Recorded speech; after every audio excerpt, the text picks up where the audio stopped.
Brutal weather is also a major headline in Europe right now. Large areas in the south of the continent remain in the grip of a sweltering heat wave this morning.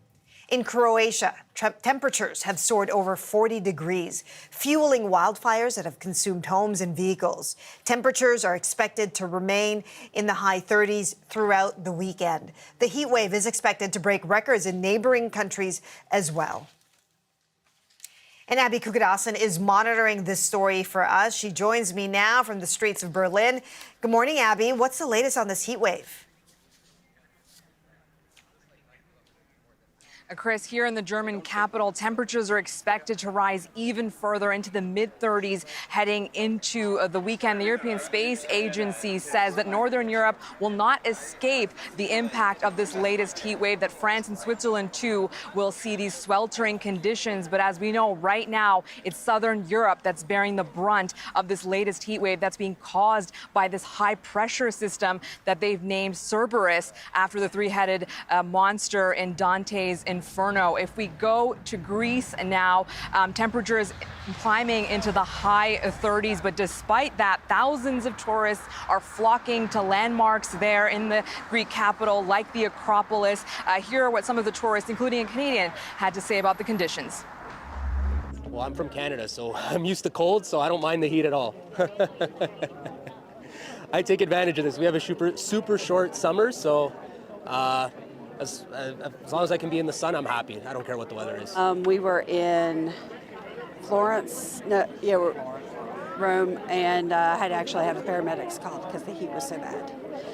So it's pretty hard, but it's awesome that the Red Cross is here.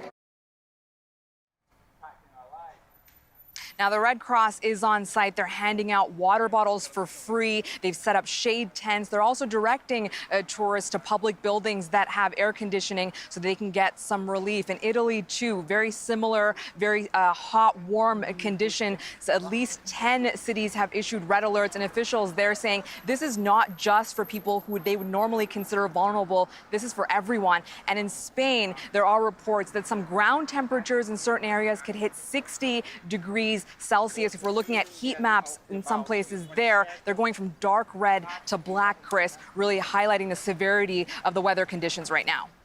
Stay cool and carry on seems to be the motto, even for the tourists behind you, Abby.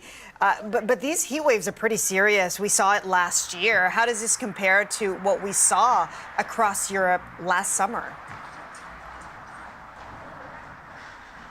Well, the UN has already said that the first few days in July were among the hottest ever recorded on the planet. And meteorologists pointing out that this summer is going to be even warmer than last summer. And that's not only because of the impacts of climate change, but because of an El Nino weather pattern, one that hasn't been experienced in several years. And experts saying, we can't turn back the clock on climate change, but there is still hope. Let's have a listen. We're not going to cool down global temperatures anytime soon. Maybe decades from now we'll have the technology to do that. What we can do is prevent it from getting worse. As of right now, experts saying we will experience more heat waves. They will be more intense and they will occur more frequently. All right, Abby, thank you for your report. Abby Kukadasan in Berlin.